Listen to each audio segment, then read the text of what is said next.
Ang mga ginagawa namin ngayon ng pag-alala sa pagkakatalag muling pagkabuhay ng iyong anak. Kaya't iniaalay namin sa iyo ang dapat na nagbibigay bukas at ang alis na nagkakaloob ng kaligtasan.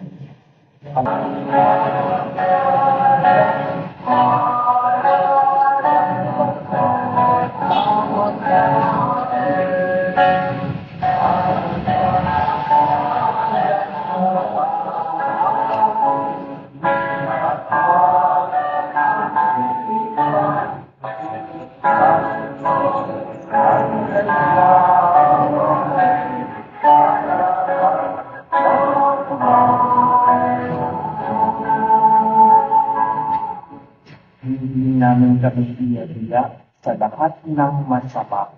Pagkalooban ng kapayapaan araw-araw, liligtas sa kasalanan at inalok sa lahat ng kapahamakan.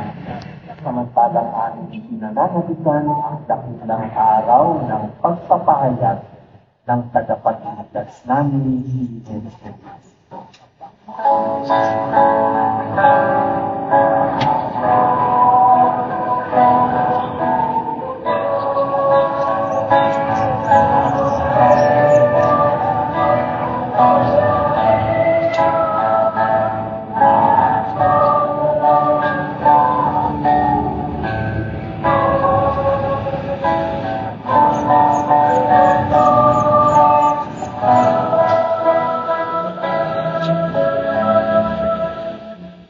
Panginoong Jesucristo, sinabi mo sa iyong mga apostol, kapayapaan ang iniiwan ko sa inyo, ang aking kapayapaan ang ibibigay ko sa inyo.